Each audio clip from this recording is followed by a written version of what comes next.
Good morning, and welcome to Dualitea. I'm your host, Ash, and I'm here with Kai. Hi. Thank you so much for coming onto the pod today. Thank you for having me. Of I'm course. excited to be here. I feel like every time we talk, it's like a podcast. Might as well. Yeah, might as well. Might as well let the people tune in, right? I mean.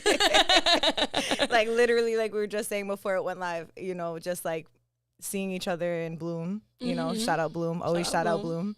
And, just drinking tea and having conversation. Mhm. When you resonate with people, when you find like your people and you're able to just have natural and organic conversations, whether you met each other once. We literally met each other that one time briefly for like 2 seconds. We're like, we'll have a conversation soon. Runs into each other 2 days later. Yeah. So it's beautiful when that happens, It the is. possibilities of it all, right? And it's mhm. like, we're here today to talk about power and possibilities. Yeah. And that topic kind of came up super like fresh and organic, when we decided that we were going to do the pod. And, with everybody, it's a different experience. Like sometimes it takes a little bit for me and whomever my guests are to like kind of find a topic and like get solid on it. And like our conversation was just like, boom. It's just like, all right, this is what it is. No, perfect. Okay, cool. Sag full moon, but let's go. Yeah, that was it. Power and possibilities. And, so I asked you, like, what does power and possibilities mean to you? And if you want to, like, get into that a little bit. Yeah. For me, like, it's freedom. It's freedom when we recognize our own power and also realize that with that power, everything becomes possible. It's freedom. You get to decide and create the life that you want. And I'm not saying you like blink your eye and it's there, but you start recognizing the steps that it's going to take, but you're in your power and you're like, oh, it's feasible. It's there. It might not be right here, but it's there and I know how to get there. And I think when you start doing that, you really become free, and off of that you create more joy, more peace, more love, and then that starts like rippling out into the world. And that for me, that's really important because we all like humans, we suffer no matter what. But when we start like moving into things that bring us joy and creating the life that we love, then it can just be like the suffering that is gonna happen anyway, and it's not added to that because, oh, my job, I have to do this one, or like all this other added stuff that we feel like we have to do and we have no choice, but we do have choice once we recognize our own power. I think that's what's big for me. Yeah, it's like choosing your suffering and in a good way, because like no matter what, there's going to be some aspect of suffering, but it doesn't have to be like so dreadful. It's like what you're like, that's your almost like you're offering for your joy, and it doesn't have to be so debilitating. It could be like, well, sacrifice more so than like, suffering, sacrifice, kind of interchangeable, although different. I've heard the definition. What made me look at the word sacrifice differently, because it's like a harsh word, and like from what we know it, especially if you have any background in like any organized religion, it can be more so like, oof, like it feels like that, but from when I heard the definition being to make holy, sacrifice literally translating to make holy, I love that. I was like, I could really appreciate that. It's like you're giving something in exchange for something that you want to make it holy, and sometimes that looks like parts of you that you might not deem as holy. Sometimes it might be parts of you that you're really working on or trying to let go of, and it's like you're sacrificing that aspect. Those comforts, we sacrifice our comforts in order to make certain changes and have certain growth. So it's like that's I look at that as like the power and the possibility, in our sacrifices. I feel like it's very tied together. It's like in order for us to know our power, to honor our power, and to be aware and kind of make space for the possibilities, there has to be some form of sacrifice, Of course. and not to get like too nerdy and talk about like Full Metal Alchemist, but I always do anyway. So it's all about equivalent exchange, like that's alchemy, whether we're talking anime or whether we're talking real life, like that anime was based off of like the laws of alchemy, and in order to get something, you need to give something of equal exchange, or else like you're not going to get what you expect. Or if you do get what you expect, it's going to take from something else that you're unaware of because it wasn't equal. Yeah, definitely. I see a lot, like for me, a lot of the sacrifice, like automatically that came up was like, I sacrificed being comfortable. I sacrificed being free, and not like to the extent of like, because for me, freedom, power, possibility, that all really came to me in the yoga studio, showing up for my practice. Like day after day through the years. And that's where I really learned like my power. And it was like I had to sacrifice. Like sometimes I was like, I want to go out, but I want to make sure I get to yoga in the morning. So like maybe I can't tonight, or sacrificing comfort where I did go out and now it's going to suck at yoga, but I'm still going to show up. And, you know, it feels like that was a bit of my offering, was that time and the like giving away the comfort of like, it's not comfortable. Like it's not comfortable, especially if you're in like the hot yoga. Like it doesn't feel comfortable per se, but every time you walk away, you're like, oh, okay, you like took off a layer of like what's between you and your truest form. I feel like especially in hot yoga, like you really have to find your peace in those positions, in that heat, in the sweat. Like you have to really dig deep to like know why you're there. Or else you'll be like, why the fuck am I here? And you can get stuck in those cycles, and then you realize like, where else? Where else am I just like here and I'm too busy being mad that I'm here, that I don't see the opportunity, that I don't see the blessing, that I don't see how this is a step in my trajectory to like my fullness, you know? And, you know, and I always say like your man is your reflection. So you sit on there and you're like, damn, this is how I got my way in another way, you know? And then you really recognize your power. And I think it also like, it's cool because for me, since I was a teenager, I put myself in like physically demanding things to work on my mental health, like to help me recognize my power. It's a great tool. Yeah. And I knew I needed it because I struggled a little bit with my mental health, and I felt weak. And so putting myself in physically like demanding situations was my way to be like, nah, you're not, you know what I mean? And I think yoga is one of the most like healthy ways to continue doing that, where it's like, when you put yourself into like immerse yourself in something that feels difficult, it teaches you that you're actually stronger than you think, and there's so much more that you can do. And that has brought me to like where I am. I'm like, oh shit, like I'm here and I'm strong. I'll never forget one time that my brother-in-law's sister, we were doing like one of those like warrior challenges, or like you remember when those are like huge. I mean, I'm sure they're still around, but I feel like post-COVID it's like less. But like it was like the warrior dash. That's what the one was called. And I remember like I was spent. I hit a point where I was just like, I was plateauing. I was so tired. And she looked at me and she was like, you'll be all right. Just, you know, pace yourself. But remember, like, your body can do so much more if your mind lets it. Yeah. You know, she said something along the lines of that. And I think of that so often. Like, every time, like, I'm in a plank and I'm about to fall down, I'm about to lift a weight, and I'm about to, like, I can't do it. Like, and I'm like, well, if I think I can't do it, I can't do it. But if I think I can do it, I can do it. Even if it's one last rep. Like, even if it's just one last like push, you know. And everything's like a ripple. Like I always think like you can spiral up or you can spiral down, like with thoughts especially. And so it's like first time you're like in yoga, one of like the hardest is always like wheel pose. By the time we get to wheel pose, a lot of times we're exhausted, and you know, wheels like bridge and you coming out, it's demanding pose. And I think a lot of us hit a wall there, and we're like, nah, this one we're gonna sit it out, you know. And the teachers are always like pushing us to like do it, and it's like the first time you just like, I'm exhausted, I can't do it, but I'm gonna do it anyways. You recognize, oh, I can. And then the next time it's a little bit easier because like I can't, and you're like, but I can. And then all of a sudden you do it 2 more times, and it's like this spiral. It's exactly up. That energy. I can't, but I can. But I can. You know, like, and then once you recognize that, you realize that. So it's like in life too. There's so many times when it's like, oh, I can't leave this job and do something that actually is fulfilling and doesn't drain me and make me suffer. You know, it makes me an animal at home because I'm so mad because like, you know, like, but how? Like, I'm not saying it's easy. I'm not saying there's not a sacrifice. I'm not saying you don't need to find mentors and people that can help you along the way, but it's possible and you deserve it. And I think that's the biggest thing, is like, we deserve to make the sacrifices so that we can live a more joyful life. Absolutely. And like, it's for yourself. And for me, a big thing for me is family. So it's like, this is for my mom, this is for my sisters, this is for my dad, and these are for my kids. One day I'm gonna be able to spend a little bit more time with them because of the work I put in today. So yeah, let's do it, you know. Like, all right, go. Facts. No, absolutely. I completely agree.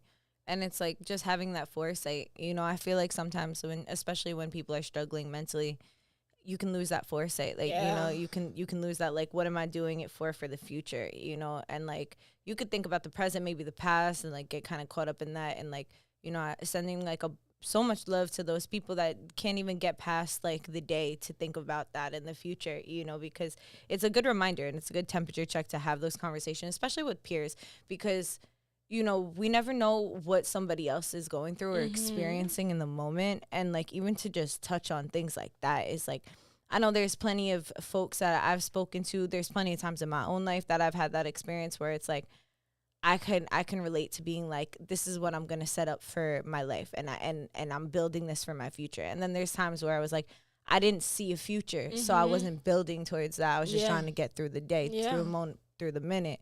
And it's like, you know, I can't stress enough for, you know, for everybody, there's no one size fits all. No. And, you know, meeting your own power and possibilities looks different for everybody, even if it's just like, you know, getting up and brushing your teeth, getting up and washing the dishes, you know, getting up and, you know, taking a walk around the block, you know, going to the gym, finding a practice, doing something that creates an outlet. And there's so much power in that, in the little steps, you know, and that's something that's been coming up like in the past, like 2-3 podcasts. It's just like, taking those little steps in order to like make those big leaps, like not just jumping to those big leaps. And you know, I feel like, you know, it's possible to jump to those big leaps, but you need a lot of recovery time. And it's like, if you don't got the recovery time, then it's a more detriment than it is like a positive, because, you know, it's like, okay, you did this thing, but like, can you sustain it? You know, and definitely. I feel like that's something that comes up too. It's like, will your emotional and mental like stamina, not only like your physical. And then there can be more judgment and stuff. So it's definitely building up. And like, that's big for me too, because, you know, there's been times when it wasn't about any of that. It was just like, I can't eat, so can I get a green smoothie? You know what I mean? And just knowing like, you need to get a green smoothie, like, or else you're not going to be okay. And so, like, power is those little things too, where it's like, let me just power to get a little bit in, like, whether it's just a walk to the corner, because it's gonna make me feel a tiny bit better, and then tomorrow I can do 2 blocks, you know, like, everybody's where they're at, but I think it's like, I just pray that everybody remembers there's like something better just up ahead, you know, just get to 5 hours from now, and then reconvene, you know, and then we figure out how we get you 5 more hours, because it is, you know, it's tough out there sometimes. It can be. And wherever you are, it's just, you know, how do we get you to a place where you're suffering just a little bit less? You know, it's like, even just hearing you speak is just kind of tying it in together. Like, it's like, you can't really see possibilities without your own power. You know, like, you literally can't really see the possibilities. Like, you don't believe them. You could even see them, but you won't believe them unless you're like grounded in your power and knowing that your ability to make it happen. Because what is a possibility without any follow through? Even if you don't get to do it yet, even just a mental, just knowing like, I can do that, which I would correlate with our power, you know? So even just hearing what you're saying is just kind of tying the two together of the topic, because it's like, you can't have one without the other. Definitely, and it feels so foreign. It's like when you're in like in the muck, you know, everything feels like that's not possible for me anymore, or it never was. And when you start like, and I think for me that's why it comes back to physical a lot. And I think because it is a bit easier to like push ourselves sometimes physically, like whether it's just walking to the corner, than it is to like sit, you know, if you're sitting down on the sofa and you're just like trying to convince yourself something, I feel like that's harder than me just like getting to the corner, and then I feel a little bit more power, and then it makes me realize it, you know, like for me, always on the outer, and that's not for everybody, I think, but I think it sometimes is a bit tougher to like gain control of the mental and like the words than it is to like do something physical and then let it like create more like a confirmation in your brain that like, oh, okay, maybe I do have power, you know, and like let it start there. I feel like everybody has a different process in the way, like even how you're explaining, like going from the outer, like some people go from the inner to the outer. It's like, no matter what way you go about it, it's just, there's no right or wrong way. It's just about finding balance. Like if you naturally gravitate towards the outer, then lean into that, you know, and then make sure you're fostering the inner, and then vice versa. You know, as a person who has always chose the inner quicker than the outer, it's been such a journey in order to find what I can put efforts towards the outer. Like I'm quicker to go to the depth and the root of the issue, just sitting there in the moment, than like going out and figuring it out. And like I find so much more peace when I balance that, because if I'm just doing the inner work, you can get lost in your own world. Yeah. You know, and then that could really, like, on a very real note, like, that I feel should be more so clarified and spoke about, especially in, like, you know, the conscious community, spiritual community, whatever you want to call it. Like, you can teeter on, like, psychosis through that way, you know, like when you go to that space of, like, yes, because you're solely in your own. And then if you don't have things to touch base on, and even if it's having conversations with, like, people in your outer circle, because sometimes even people in your inner circle can feed into that state of mind. And it's so important to have those different perspectives and to offer that. And even, like, I notice, like, when I'm working out, when I'm, like, lifting weights, or when I'm, you know, walking, or whatever the case is, whichever outlet I'm choosing in that day, you know, just like when you're showering, like, you're thinking, you know, things are coming up. And it's like, I feel like they come up in a lighter way. Yeah. That, as opposed to when you're just sitting with the density. And I believe that that's correlated with, you know, like, the traumas that we store in our body, and the things that get activated, and our central nervous system getting dysregulated, and us sitting in that dysregulation rather than moving through it. Like, sometimes there's a time to move and there's a time to stay still. Yeah. You know, and Definitely. it's like, we need to figure that out for ourselves, because it looks different for everybody. Yeah, equanimity is always, like, what we're looking for. It's like, you know, that middle ground where it's like, in yoga we talk about sthira sukha, which is, like, not too tight but not too loose. And in every pose, the idea is we're trying to find that, where it's like there's this level of, like, depth and moving in and recognizing our power, but not overdoing it to the point where we're hurting ourselves. And it's like, how do we start moving through life in that same way, where we're holding on and we're loving, not too tight, not too loose, and in every way, you know. But I definitely think that, you know, like you said, everybody's so different. Because it's funny, because for me, it's like the outside in, but it really is about finding that balance, so that, you know, you figure out how you can help yourself in the way and that's most beneficial. And it's funny, because for me mental health ties a lot with, like, things you learn, like, in business stuff. For me, I don't know, I've always loved, like, kind of correlating the two. And it's kind of like, you know, the idea that you figure out what you're good at, and then you get other people to do what you're not good at, in, like, in business and stuff. But it's also like, that goes the same for, like, coming into this human world and, like, walking this human world, where it's like, figure out what comes naturally, but then use that to, like, balance out what doesn't come naturally. Absolutely. Because you need both all the time. And I think we kind of, you know, have said it before, or I feel like we had a conversation like that, but, like, you know, we're still human. So it's like, we're both soul and body, and we can't forget one and just do the other. Because one, like, if you're purely body and not connected to soul, it's trouble. Like, that's trouble. You need to feel connected, or you lose sight of purpose, you know, when you feel. And then also, if you're too soul and you forget body, you know, it's like you said, like, psychosis and and stuff. ironically, it becomes, I feel like, when you're so connected to the aspect of your spirit and not your body, it's, like, not spiritual. Yeah. You know, like, that's like the funny part, because it's, like, so ironic, because it's like, and what I mean by that is, like, one of the most spiritual experiences you can have is being in your body. And if that wasn't the case, then why would we be alive in this physical body? It just doesn't even make sense. Yeah. You know, when we ground it, right? And it's like, I get it. We're in the flesh, you know, everything is of the flesh, like, in when we look everywhere around us, as far as, like, what we're consuming visually, right?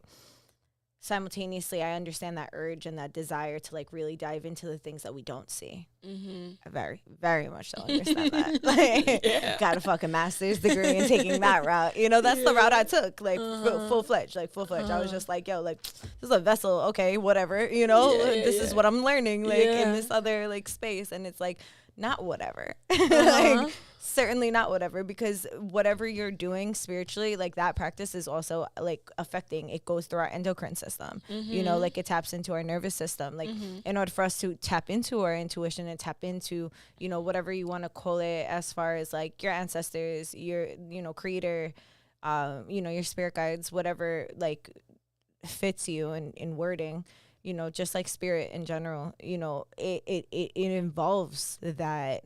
If we're talking science and we're talking spirituality and where it meets, it goes through our system in that way, where it's like, it's tapping into our nervous system, into our spine, from what I understand, from what I've been taught, and from what I've experienced on personally and firsthand. And I know that when I have a clearer connection to my body, I can rebound better from my spiritual experiences or my communication with spirit than when I don't. Like, it doesn't mean that I don't have those experiences.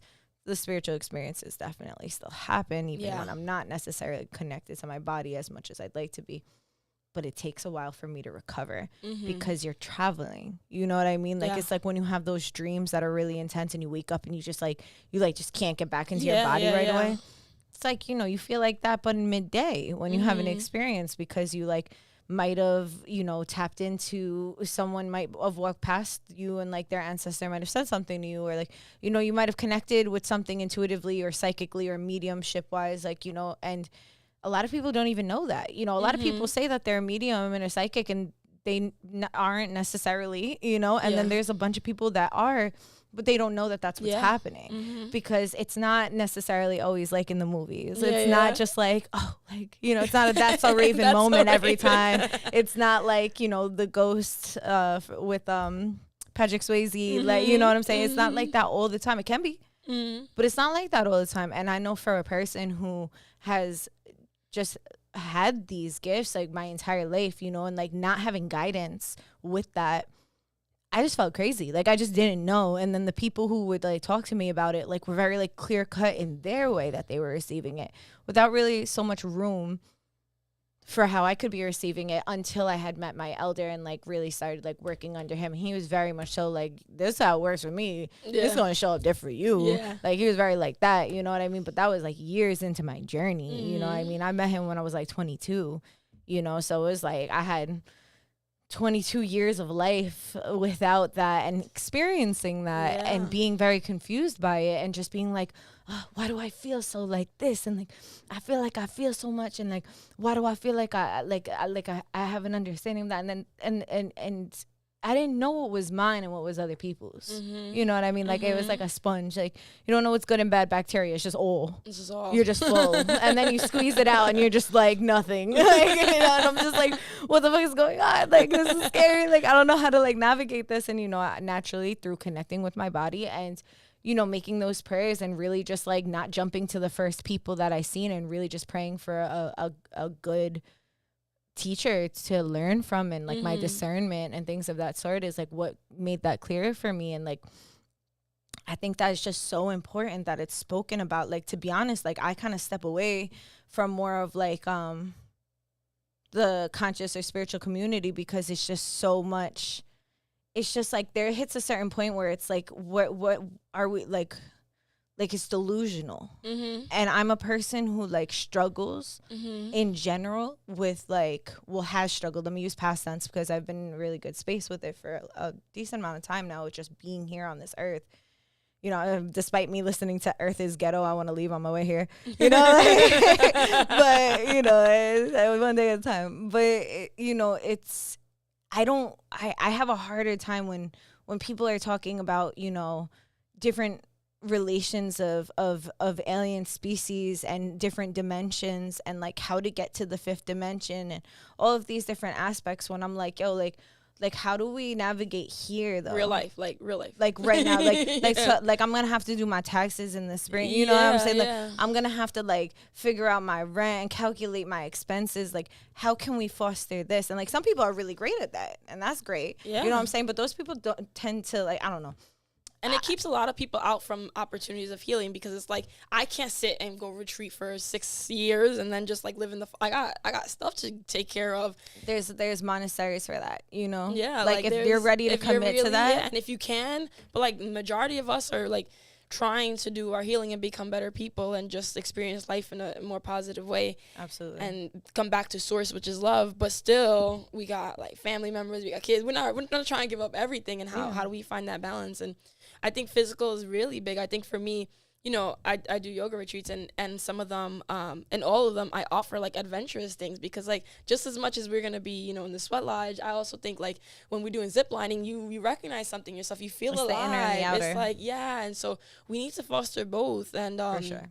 And definitely like getting into your body, I think is super important, and we need a landing strip. And even that's our anchor. Yeah, like you're saying, for sure. Every time you go on an adventure, because even if maybe somebody doesn't relate with the medium stuff, but you're trying to do child healing, like child trauma and stuff, you need a landing strip back. Like when you go do the work, like I had an experience where I was in the cacao ceremony, and I felt like I was with my child self, and I spent time with her, and it was a lot.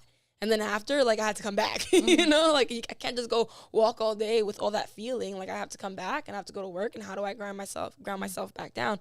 And maybe that's walking in the grass and whatever. But for me, I think a big thing is that when we talk about source and our soul, and, like, kind of picking off what you said in the beginning, like, it's all divine. Like, just as I believe that, source is in us and we're divine, and nature is, like, the most divine. And so, like, if you're really talking about being spiritual, then you're touching with Mother Earth, and you're loving her, and you're taking, because she's taking care of you. And so we can't neglect that. Like, there's nothing more divine than two humans in love. Like, I just can't. Or a mom and a child, or a dad and a child. There's nothing more divine. The human experience. Yeah, like, that is spirituality. And like you said, when we forget about that, or we try to take that away, like, it's a disservice to us. My elder always said, like, everybody's talking about returning back to nature, but we're a part of nature. Yeah, we already are. We can't return back to nature if we don't return back to ourselves. It's like we can't exclude ourselves from that.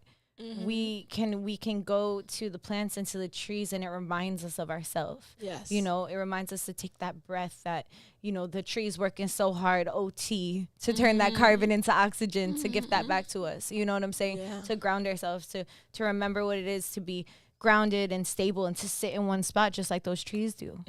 And we're humans. And what do humans do?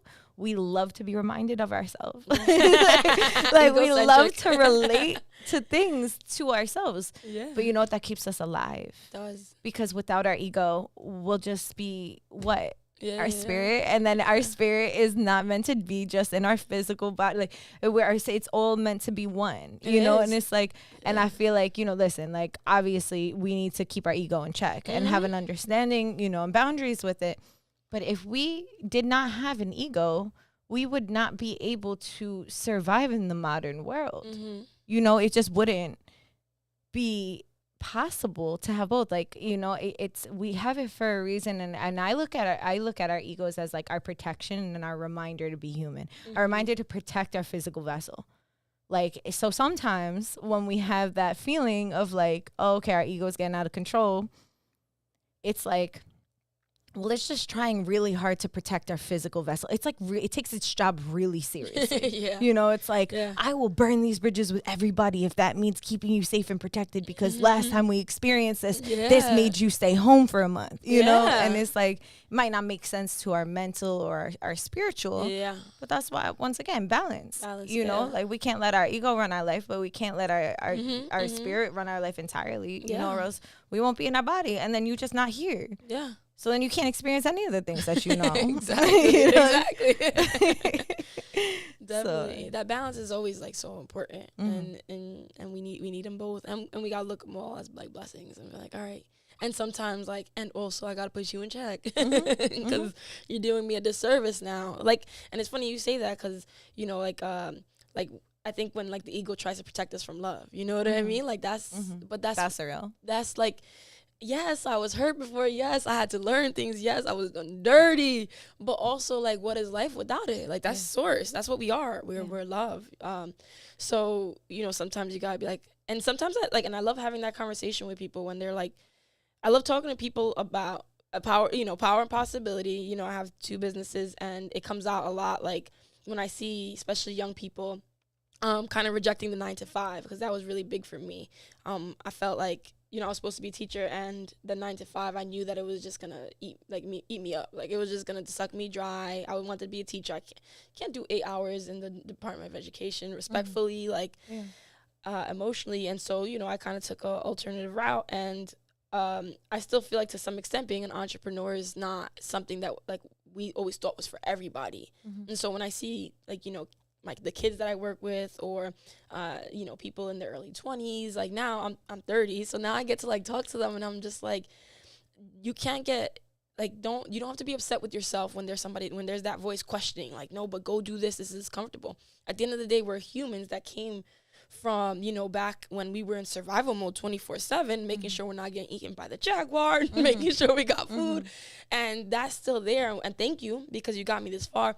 And also, I'm not in survival mode anymore. Now I can be in my thriving mode, and I can figure out, like, thank you for that voice that's like, hey, but like, this is a little bit scary, but I can see that and be like, okay, and this is what I'm going to do so that I succeed, but I'm going to still do it. And it might be hard, and I might have failures at first, but they're not failures if you don't stop trying. So you just keep going. And I like to think about that, where that's natural. That's from like Darwinism, like all that stuff back in the day. Like, yes, we were in survival mode. Like, we were cave men and women. Like, it's all right. That's a fact. And like what you're saying is also reminding me of like when, like you said, your entrepreneurship, and I'm sure in your experience, like, I think all of us as entrepreneurs have experienced like when you're like, okay, I'm going to do this.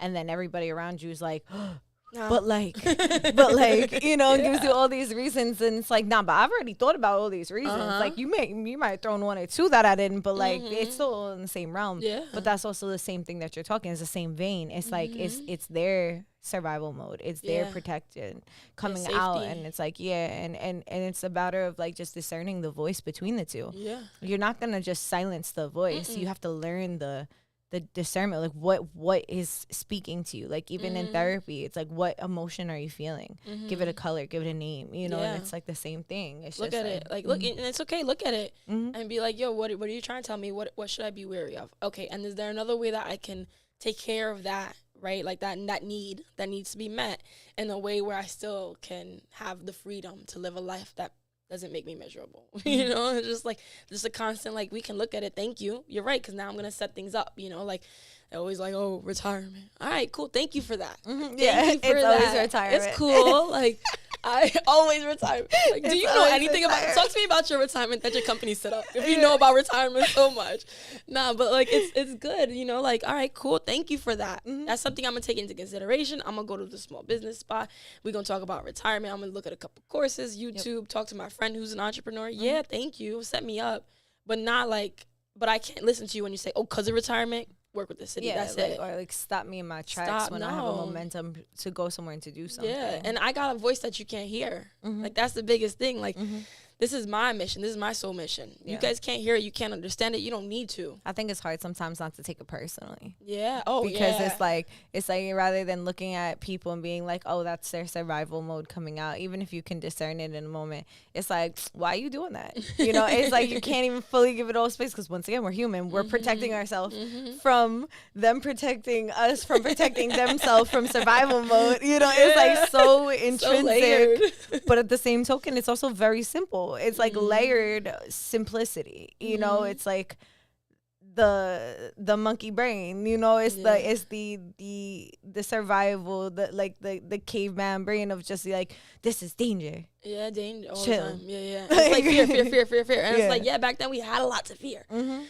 we don't have all those fears anymore. A lot of the fears that we have are the fears that, live kind of inside of our head a lot of times. And there's still real fears out there, but it's like discernment. Sure. Like, which one's a real fear and which one actually is like, what do you want to feed? I'm bigger than that. It's like you can, and also like, what is the fear going to do? Like, you can, it's good to be mindful or be afraid of something, but still also do it if you feel called to. Yeah, you got to still do it. You got to do it afraid. I gotta be shaking, but I'm still like, it's still gonna do it. Like, it's like when you're going skydiving or something. I don't know one person that's solid. Yeah, that's like, you gonna be nervous. Like, I was the last person to jump out of the plane when I went skydiving years ago. And like, I was like, I watched everybody go. I watched the last person before me go. I didn't have a choice. That's just the way. Like, what I guess I was the first person in the plane.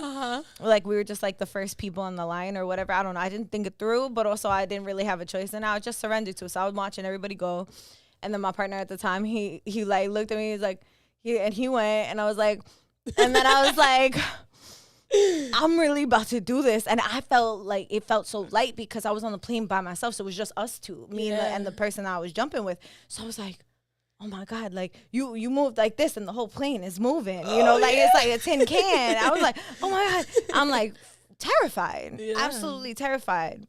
but you do it. I did it, you know, instead of being like, nah, let's go down. So go down. Like you can't, you know. And people do it, and people do, and that's okay too if that's like just not their journey at that time. And you know? I'm big on that because like same thing. Like I did bungee jumping, and like for 3 days I was like, don't talk to me about it, like don't mention it. I'm gonna be on top, you know. And I went second, and same thing. Like, and it's so funny. Everybody sees the video like, you look terrified. I'm like, I am terrified, but I had to do it, you know. But then there's also times, for me, I check in with like, I definitely feel for hormones. My anxiety goes up and down, and there's times that like and at first I didn't know what that is when I was like a teen and a young adult.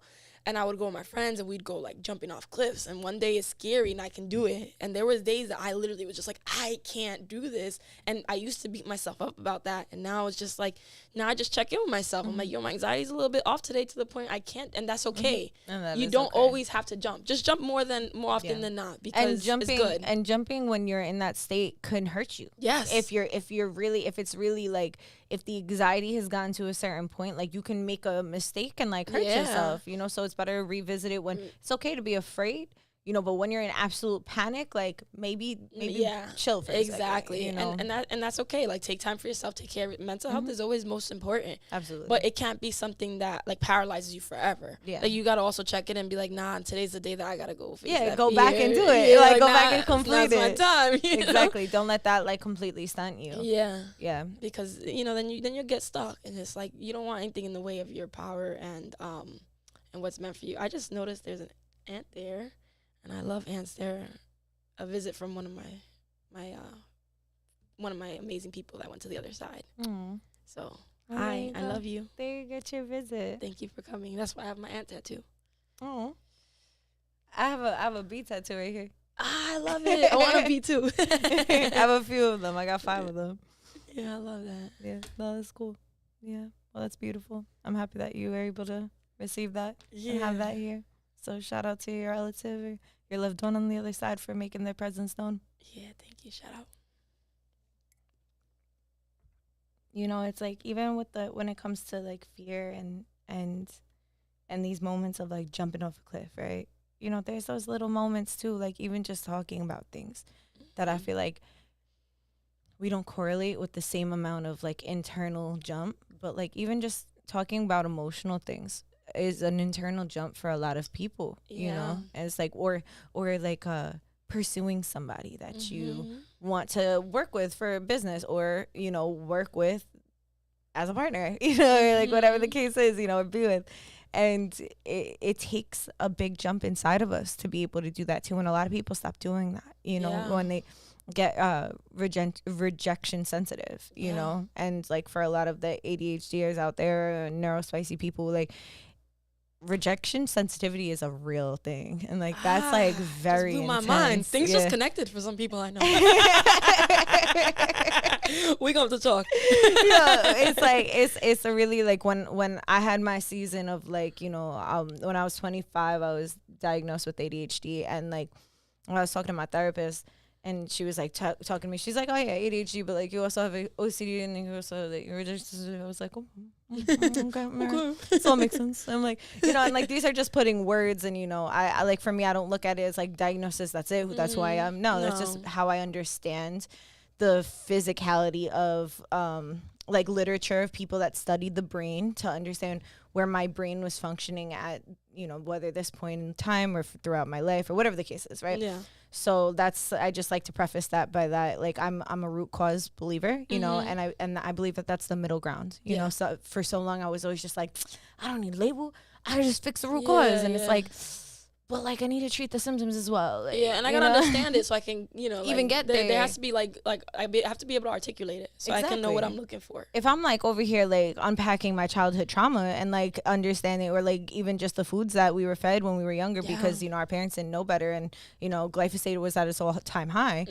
You know, I could sit there and unpack that all day long, but if I don't know how to deal with the fact that I go into like mental paralysis when like I'm trying to do something, like and like my ADHD ain't like, you know, hyper focusing and it's the opposite, you know, and I'm like malfunctioning. Like I need to figure out how to fucking deal with that. Understand that, like just a little bit, you know. So like when she was unpacking like these different like subcategories, like okay, like you know rejection sensitivity, and I was like, oh wow, that's crazy, that's so real. Word. Like everyone's just like, oh, you're so sensitive. It's like I'm rejection sensitive as well, you know. Let's be specific, but it's something that shows up. And you know, when we get rejection sensitive, some people are just still like, yo, fuck it, I'm still gonna do what I want, like I'm still gonna pursue things that make me feel afraid, and some people don't. And some people just stop, and I've been both of those people. You know, I've been both of those people, and I know a lot of those people who, you know, whether they're diagnosed anything or not or whatever, if this resonates, it resonates, like, you know, just put the labels aside. And I just really use labels as guidelines, you know. I don't like to like stand on labels because it becomes like cultish, and it's not that I'm trying to embody. Simultaneously, it's like just when we feel like, okay, like say I pursued somebody, you know, and I wanted to speak with them in a certain way, in a certain light, and then like I got rejected in that way, and then like now I'm afraid to address anybody and or anybody who's like that person or whatever the case is. Like you know, it's something that gets stored in our body and needs to be shaken out, you know. We're the only animals in the world that when we receive anxiety or have moments of like discord, that we don't shake it out. Like we need to physically shake it out, you know. You see what is it, the antelopes, like, or whatever they're called, you know, is there antelopes? Let's call them antelopes right now. Like those animals. Those animals in like the in Africa when they're running from like the lions, right? And or the gazelles or whatever, and you know, they're running from the lions, and then the lion like almost gets them, like they about to get them, like, oh, my life flashed before me, like shake it out. That's instantly what they do. As soon as they get away from them, they shake it out. We have not been taught to do that. We have. But if we lean into our natural instincts, a lot of us do it. We're just like this is gross, like I don't want it, like, you know. But a lot of us are so tight, just like holding it all in. that just, like, we don't even do that, because it's like, oh, God forbid I look silly in front of somebody if I shake my shoulders. You know, every time I lead a meditation, I'm always like, instead of being like only like, you know, come back, wiggle your fingers, I'm like, shake your shoulders, move your hips around, wiggle, like wiggle. just, exactly, like dance a little bit, like move it. Two-step while you're at it, exactly, like that way, whatever feels good for you, because it's just like we are so like uptight of how we're going to be viewed rather than like what we actually need in the moment. And like fuck that shit, because it's not like, even when that thought comes into my head, I have had that paralysis so much, like even and I feel like everybody who went to public school can relate. Like, you know, you go to the pencil sharpener, you know what I'm saying? You on stage, that's it. You go to pencil sharpener, like that's it. You gotta make sure that your laces are tied, you know, you're put together, right? Your shirt's tucked in if it was supposed to be tucked. Exactly, like you're on point, right? You're on when you're at that pencil sharpener. God forbid you do something silly or something off, you know, and it's like, I feel like we get so groomed to like be so perfect, and then we wonder why we have perfectionism. Yeah, which is stifling. And then even that, like talking to somebody, like that goes right back, like you said, like power and possibility. Because like when you have the power to talk to somebody, like whether it is, you know, to pursue them romantically or, you know, professionally, there's possibilities that open up, you know, like, and that's been big for me. Even walking up to you the first time I met you, I was like, yo, people told me about you. I feel like we should talk. You know? They told me, you know. Of course, there's like, she's going to be like, who that? Yo, why are you talking to me? You know, like, but you think you brush that off, because what's possible is like, yo, now we get to chop it up all the time and like we vibed. Exactly. And sometimes there's going to be somebody that you're like, you reach out to and they look at you a little stanky and you're like, ooh, I don't want to talk to you. But it's like that one time out of like the 30 times. And then you have 20 other, you know, people in your network now that you really vibe with, that you cool with, or you just talked to once and it was cool and you kept it pushing. But there's so much possibility there, and you never know when it's gonna be something big that really is transformative. Whether you become lifelong friends, whether you become, you know, they introduce you to the love of your life. You don't know what it's gonna be. But I also think that in the same token, like we also have to have that our power in speaking our truth, like having those hard conversations, like boundaries, like. I feel like that word became so big recently, and I was like, and I'm grateful to some extent, because, you know, a lot of us didn't know what they were for a long time. So. And we thought that, like, I think for me, and I feel like there's some people who can relate, boundaries felt like an assault. You know what I mean? Like they felt like, oh, you like, for families sometimes, like, boundaries meant you didn't love me that much. You know, like, oh, there has to be a separateness between me and you. It's like, oh no, I love you to death.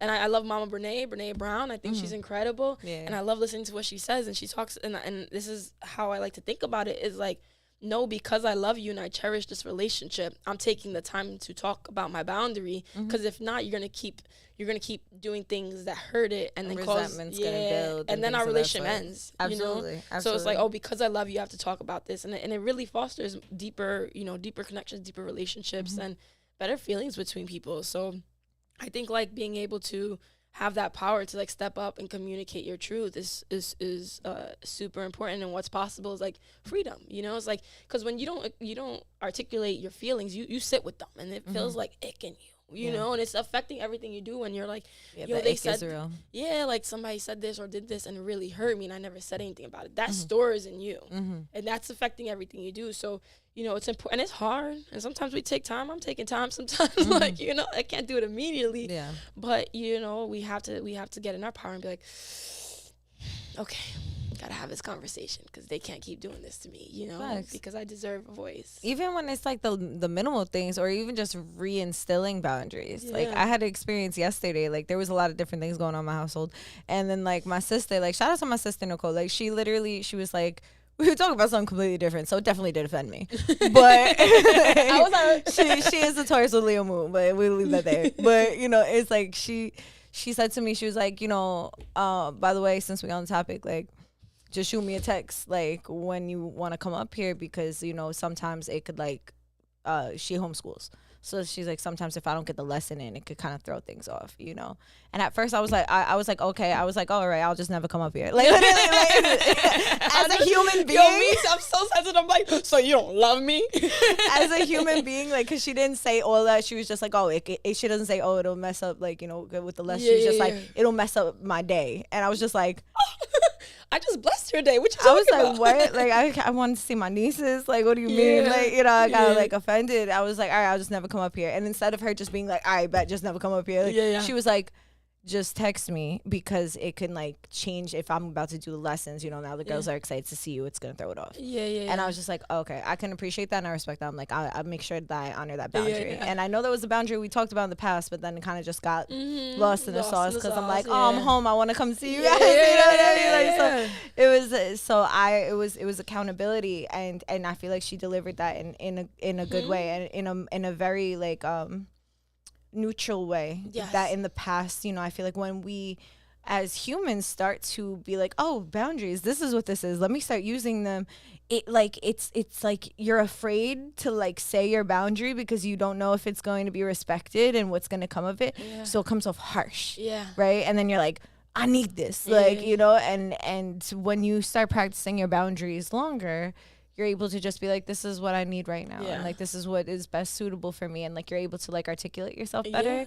And then you're able to be received better. And I feel like, I know for myself, when I started a certain boundaries, I was like, I was heavy on them. I was don't just come to my door. I was so heavy on them. I was like, yo, like, I remember there was a season where I was just like, I don't want to be hugged by anyone. Like, I was just like in a season where I was just like unpacking some things from my childhood, and just like being hugged, and like what that felt like, and getting energy kind of drained from me. And I was just like, I don't want this right now. I'm unpacking this. I don't want this. And like, people would hug me, I would literally swerve them. I'm like, nah, I'm sorry. Like, I'm not hugging nobody right now. But it's like, I could have been like, no, I'm not hugging nobody right now. I'm sorry. And I was like, nah, I'm not hugging nobody right now. Like, ready to fight, you know, because I was just, I was in that, like, season, like, I need to protect myself, and like, and my boundaries need to be said. And whether, I don't care how they're received, they need to be said. And it's coming from that lack, you know, rather than that, like, secureness. Like, it's okay if they don't honor it, I'm okay. If they do honor it, I'm okay. Like, you know, it hits different when in your tonality and your energy when you're saying certain boundaries. Yeah, for sure. I realized I started doing this thing where I go, I love you so much. Like, that's how I start. Like, I love you so much, but when that's just, it's not cool when you do that, you know. I love you so much, and I think even especially like in relationships and stuff. Well, and like and not, because I could think about my mom. My mom would take things so personally sometimes. I love her so much. I love her so much, but I realize she's like, and I'm like, Mommy, no, I love you. just sometimes don't just walk into my apartment, you know, like it's little. So the I love you so much is big for me. And I think in like romantic relationships, what I realize like is more helpful for me giving and taking is like when we have big conversations, like there's like a moment where we like ground down together, we feel each other physically, like we're on each other's laps, we feel each other's heart. And even prefacing like big convos like that, like prefacing like, yo, I love you so much, I want to stay with you, we're gonna be together forever.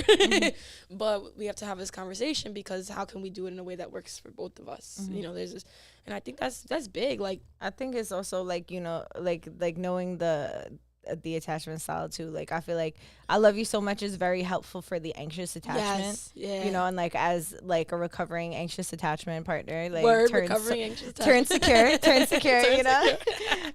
Like for my secure partner, when I say I love you so much, they're like okay, like why do you need that? Like why do you need to tell me that to preface, like what are you about to say? Like it's more so like now I'm ready to fight, like or I'm ready for something bad, like what are you about to say? Like just say it, you know. And I'm like, okay, got it. You know, I'll navigate that. But like for someone like my mother, like I have to preface with I love you so much, or else it's like it's not a grounded conversation. And then it's like I have to recover from like the boundary that I threw, you know. So it's like you always touch in with people and figure out what they. But I try to do everything with the most like kind and compassionate as possible, because I know that's what I need. I might be so kind, please, I'm a little baby.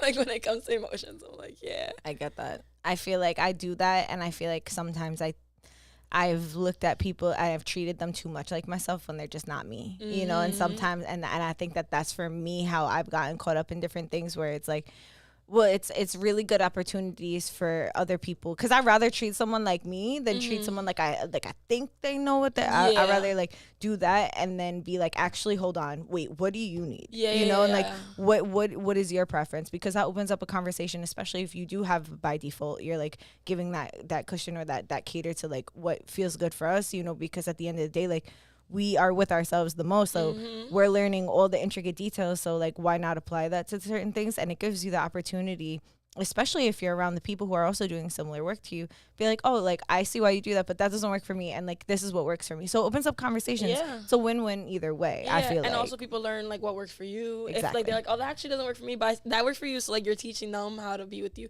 And I'm heavy on the like, I want to give what I expect, you know what I mean? Like I expect kindness. I expect, you know, just, you know, you don't have to agree with me, but you just gotta be nice. You know, like you just be respectful. Be respectful. You just don't be rude. And so it's like I do my best to like give exactly what I expect and what I hope to get in return, because I don't know, kindness wins. That's it. That's a fact.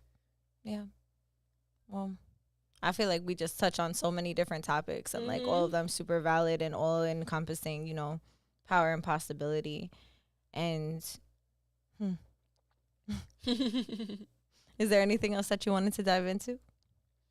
Not off the top of my head. Yeah. I don't know.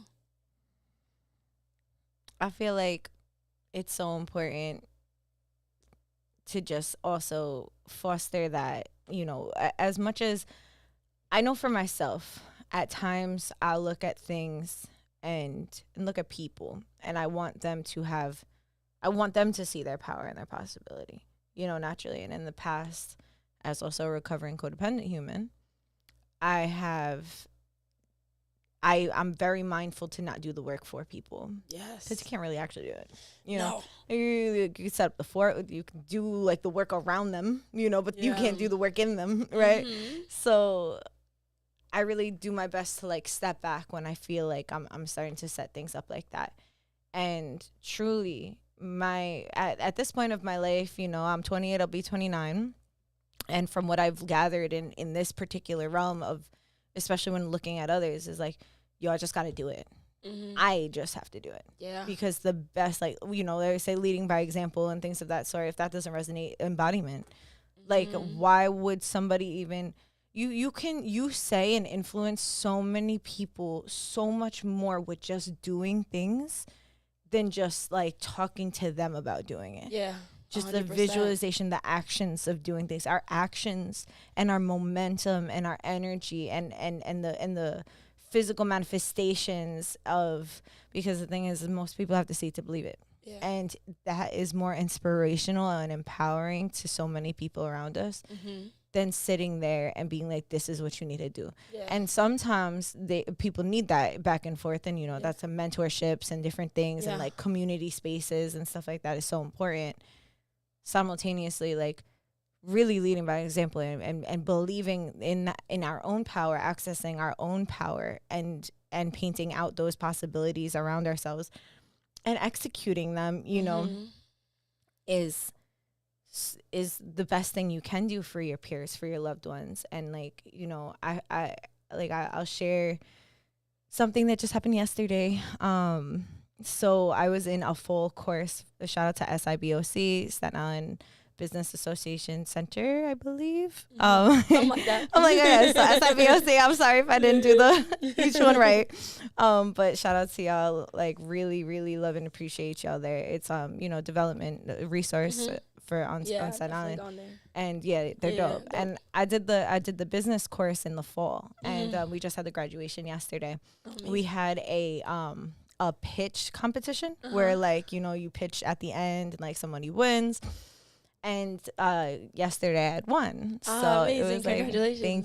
Thank you. And it was like really beautiful because it's like at the time when I was doing the business course, I was like deciding like, okay, I'm going to pursue this like business and or like specific pocket of, because my business already is here and like I've had it established for the past like 2 years, but it's a different portion of the business. And I was like really trying to expand on that and to now have the physical things that I was praying about for the past like 5 years, but like that I was working on solely in the fall, and then to get gifted, that the winning award for it, and then to also have it physically, which, I'm being vague because I'll let y'all know when I let y'all know. Like, which but is the fruits of your labor. Which is soon, like, it's coming. I'm just moving a few more pieces around, but it's gonna be here. And, to have it was just like, I felt I mean, I said I would do it before I went to sleep last night, but I didn't. I just passed out. But to reflect, to be like where I was in the fall, like that I believed that I can get this thing, that I could do this thing. And like I was still afraid, but to believe it and like to not have the resources, to not have like the finances or the means at that moment, but to be like, I feel like it's gonna happen soon. Like I just feel it, and to work towards it. And then to, 6 months later, however long later, come back to it and then be gifted. Like, this is what we thought was the best pitch. And it's funny because in the pitch, I had written down something and I had it like right there. And then I literally I looked at it and then I looked back at them because it was on Zoom. I was like, I'm not going to give you a pitch. I'm going to tell you what I'm doing. Because I don't know how to pitch because I'm not a salesperson. So this is what I'm doing. It got to come naturally. I just threw it away. I'm like, because I'm not even gonna hold you. Like, I definitely chat GBT'd that, you know what I'm saying? Because I couldn't find that. I was like, here's my thoughts. Chat, please help. And then I was like, you know what, chat, I got this. I got this chat. And I was like, this is my heart. This is where I'm at, and this is what I'm doing. And let it come from there. Exactly. Can't so get in the middle. I don't have an elevator pitch. That's the ironic thing. I won the pitch contest. I don't have an elevator pitch. My elevator pitch is me telling you in whatever time we got what I'm feeling about my business and my pursuits. So I thought it was ironic, and it was cool. That's so cool. And it was just like on topic with today, and like to just reflect on like, I feel like I've just been pouring so much into the actual like concept of it all that I haven't like looked back and been like, wow, you really wanted this and you did it. And the possibilities happen. And that's like big on it is like every win we have to celebrate. It's fun. I was talking to somebody. I was like get around people who are going to celebrate every little win, because it's going to take a lot of little wins to get to a big one. And that energy gives you the momentum sometimes. Like, it's hard getting from, when you started here sometimes, like you were there and you didn't know how, you didn't know in what way, you didn't know sometimes we don't even know what we need to understand, but you just put one foot in front of the other and you're like, well, let me start with this. Let me start with that. All right, let me have a conversation with this person and see what's the next step. But with each step, like you have to have that moment to be like, I I did it. Like, and I'm powerful because that's gonna reinstate that feeling, that thought, that that knowledge, that confidence that's gonna get you going, and also the momentum that you need sometimes, because energy shifts, and when you're feeling a little bit low, you got to be reminded, but I did this, I'm powerful, there's more possibility, I gotta put that next step in. But it takes reflection, and also like reflection on the good things, the good things, because it's like I mean, I'm queen of reflecting on all the negative things that have ever happened or I've ever emanated, but like it really happened, like that happened, and then that happened, exactly, and then this blessing, and then that blessing, like, oh, things are going good for me, because we quick to lose that, I was having a conversation like recently with my partner. We went on, like, when the first time we met, like something happened wrong at the Airbnb. Something went wrong.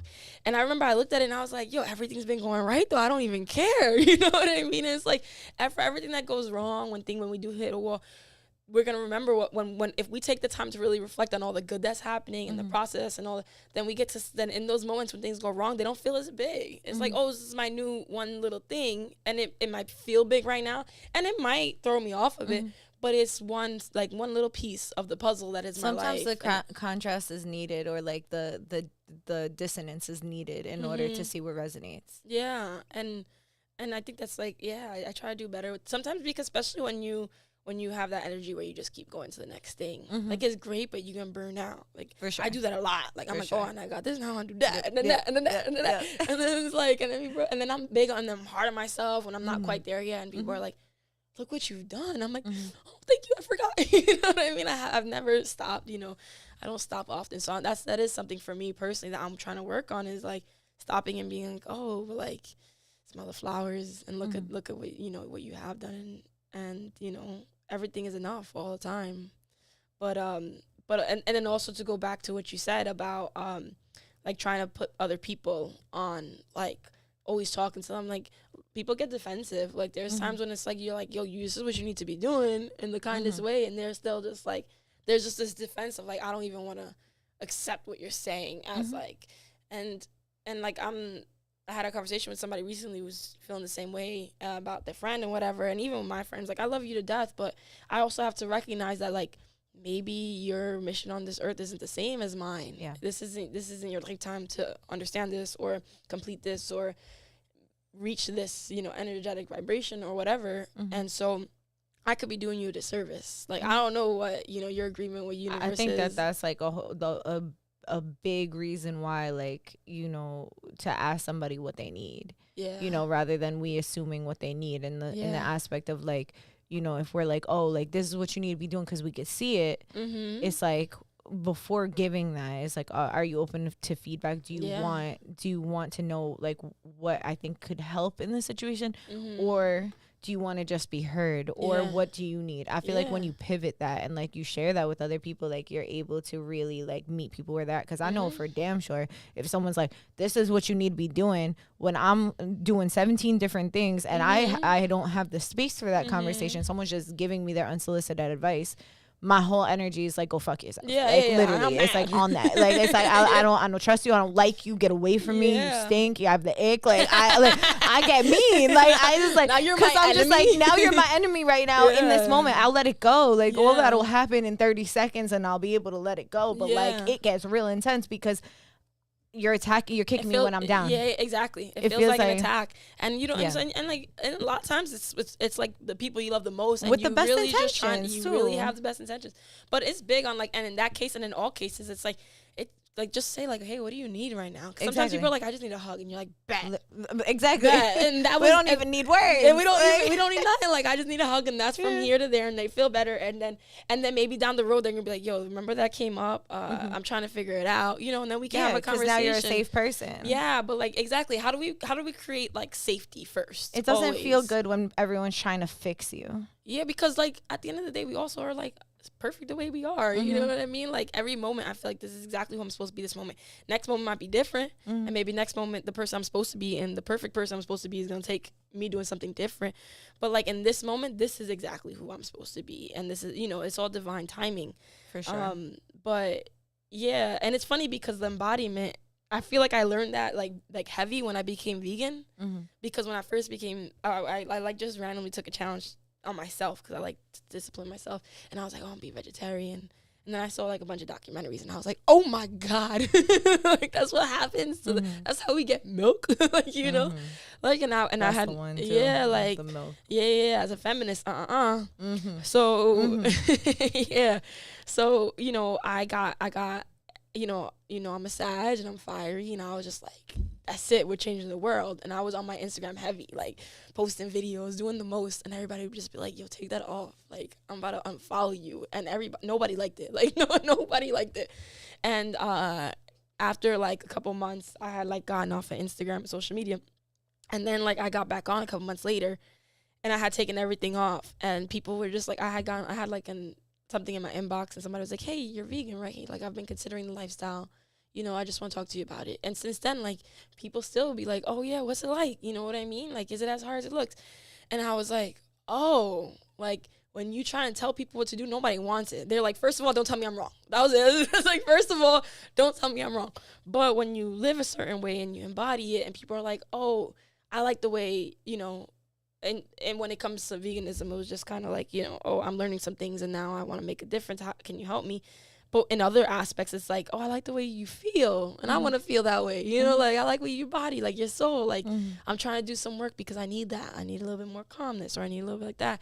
And it's like, oh, okay, good. Let's do it. You know, like, I'll talk to you all day. And it's like, I'm grateful to have learned that then, because I think even now, like, with I have a lot of passion, and if I hadn't learned that lesson, I'd still be like, get in yoga and get in this and go to therapy. And now it's just like, people are like, hey guy, like, what helps you? You know, and I'm like, hey, all right, Lou, sit down.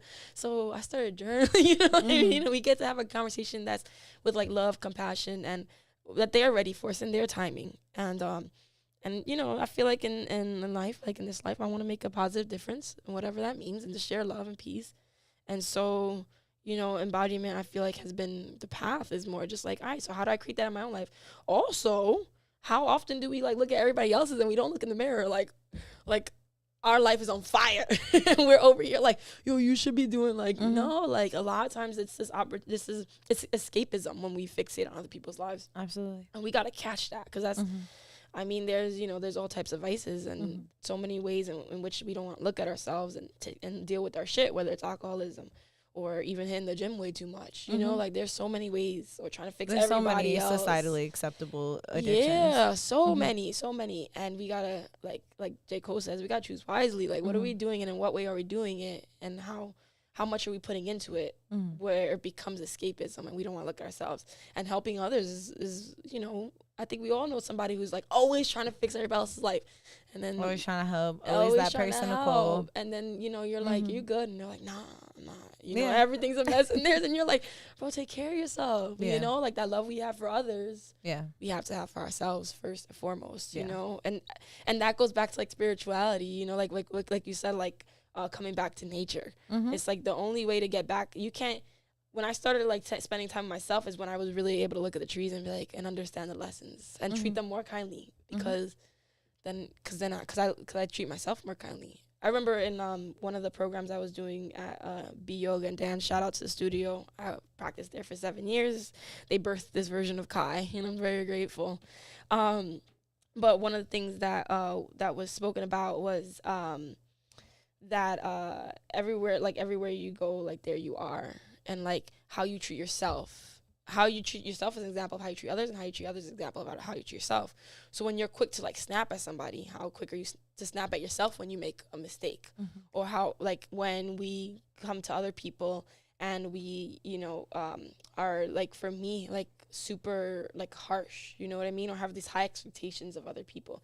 And we're like, oh, they should have known that. It's like, oh, when do I do that to myself? Like, you can't be perfect all the time. So it's like getting to look, or when like you're super apologetic and let everybody else just do whatever. And like, when do I just let myself do whatever? And when it's still like not okay, you know? And so it's like, it is like a reflection. And it's like, if we want to move in this world in a way that we just do better, we got to start by like sitting with ourselves in kindness and in compassion, and, you know, and getting to know yourself. Like, just sitting there like, yo, when this happens, what do I do? You know, how do I react? Is it a response, and does that serve me? And how can I just alter that a little bit? And then through that, I start altering the way I interact with the world, which I'm big on like, yo, if I walk down the street and someone looks at me and I'm like me mugging versus they're like I'm smiling, when they walk away, the next person they see, they're gonna probably be smiling. If they saw me mean mugging, they're probably mean mugging. Mm-hmm. So every interaction is an opportunity to change the world, positive or negative. It's all energy. So if I can move with some positive energy to the best of my ability when I can, and when I can't, then I just try to stay away. I don't want to spread that. You know what I mean? But if I can, like, move in a way with mindfulness of like, oh, what am I putting out there? Is it positivity? Is it just love? Is it just neutrality? Because that's all I have today. But being mindful of like, okay, but if I get into myself with peace and love, that's what can vibrate out. Then like, I good. Like, that's what I want to try to do. Mm-hmm. Things to think about. Thank you for that, Che. Yeah. It was good to just receive that. Yeah. I feel like just listening to that, like, yeah. No, I needed to just listen and receive that, a lot of that. Yeah, I resonate a lot. I have a lot of things to say about a lot of things, but I always do. Yeah. Sometimes it's better to just leave it. I know I'm practicing that too.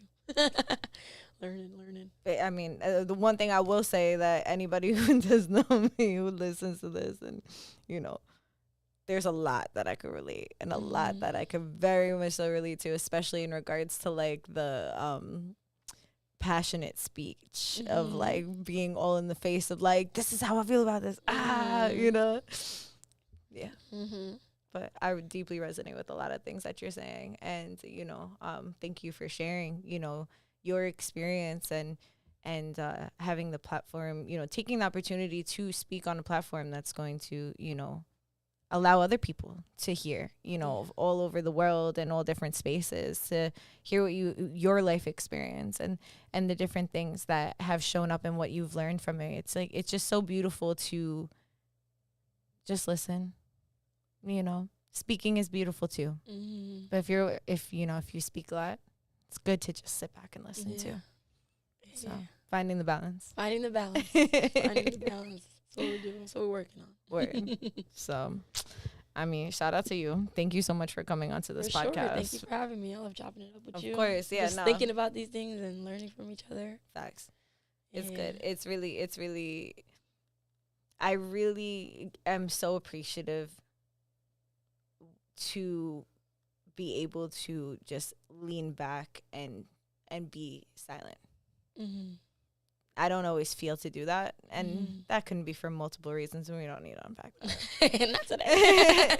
Yeah, we don't need to get into all that, but simultaneously, it's not so often where I feel like everything has been said. I don't need to add. Yeah. So shout out to you. Appreciate that. Yeah. I appreciate that. Thank you. Of course. I got you. Well, I want to, before we completely conclude the pod, I want to pull one card. Yeah. If you're cool with that. Hell yeah. So for anybody who is listening, anybody who resonates with like a quick little reading, if you don't, thank you for tuning in. Appreciate you. Yeah. If you do want to tune in, it's just going to be a little quick sum, this deck has been following me around, so I'm like, all right, I hear you. You trying to heard be around and, say some things. So that's okay. So I feel like there is a message for some people that are listening. So I'm just going to pull a card or cards. We'll see what happens. Just for whoever, wherever that is listening to this in a good way, whatever message is meant for you. So I don't want to say now at this time on Wednesday, because you might listen to this in 2 years or wherever it is, but wherever you are, time transcends. And I pray in a good way, to connect with the people that is meant to connect with, and the time and space for you to receive the message that you need to tune in with your power, tune in with your possibilities around your life and what is needed to foster that. So I pray in a good way to my ancestors and to my spirit guides to be safe and protected while giving this accurate and precise reading.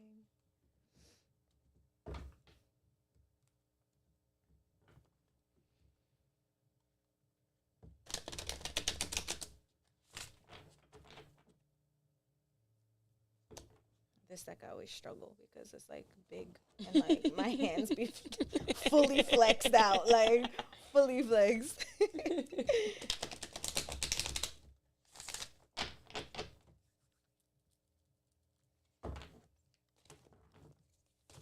pull 2 cards. What do we need to support our power and possibilities here and now? What do we need to look out for that gets in the way of that? Okay. So what's coming up right now is, in order to, it's funny because it's almost backwards. It's like backwards from what you would expect it to be, but no expectations, right? All right. So questions I asked were, what will foster our power and possibilities, and what should we look out for in that pursuit? And what will actually foster it is mastering ourselves, like as far as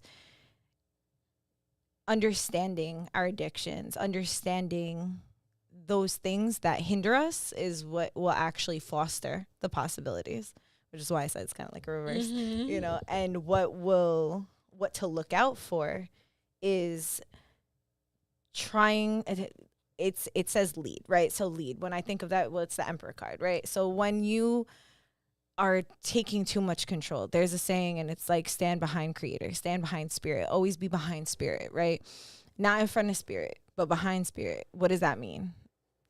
Don't play God, you know, don't play God, you know, do your best to allow yourself to lean into what you co-create with God, co-create with creator, co-create with source, whatever words feel good for you, you know, to know that this is like a give and take kind of thing, you know, rather than being like, this is the way I see it and it needs to be this and this is my kingdom. Like, you know, loosen the reins, you know, just being mindful of the way that we go about our pursuits with our power and our possibility. Don't let that completely lead you, you know, because you look at too many possibilities. Now you're indecisive or you're greedy. You get too much power. Now, you know, you can be put in a position that doesn't feel good for others. You can become too selfish. So being mindful of that. And in order to foster that, supporting yourself by understanding where those things lie. It's not if they are in you, it's where they lie in you. We're all humans. We have defects. We have 7 deadly sins. Whatever you want to look at it. I'm giving a lot of FMA references, and whoever needs to watch Full Metal Alchemist, please tune in, because it's an incredible show and like you'll learn a lot from it, especially in the realm of what we're talking about in power possibilities. Alchemy. In order for you to foster in a balanced way, you need to know where your imbalances are. Not if you have them. You have them. It's not if, okay? So if that bubble needed to be popped, there you go. And, you know, but there's support, because guess what? You welcome to the club of being human. And just trust in your heart, you know what I'm saying, in the aspect of what frees it, what frees up your heart, what makes it feel fuller, what makes it feel lighter, and be mindful of the things that feel heavy on your heart, and just find that discernment within the two. So that's what I got for y'all today. Thank you to the guides and to everybody who showed up in order to give this reading. This reading is now closed. Say thank you. And thank you, Kai. Thank you for having me. Of course. And I also want to say, this is the first one I'm going to say it on, so I might butcher it a little bit, but compassion. Shout out to Staten Island Arts. This episode is funded by Staten Island Arts. Duality received a DCLA art grant, and shout out to this being the first episode of that, so we can support not only the podcast, but the people on it in a good way, and pour back into the neighborhood and to the creators, and you know, pass on that possibility, that power, that abundance, and, you know, may that continue to be fostered. And yeah. Oh, shout out to you, and shout out to Kenny for just being prepared and just having it on deck, because we love that. Yes. Thank you. Perfect. So see you next time. Well, you will. See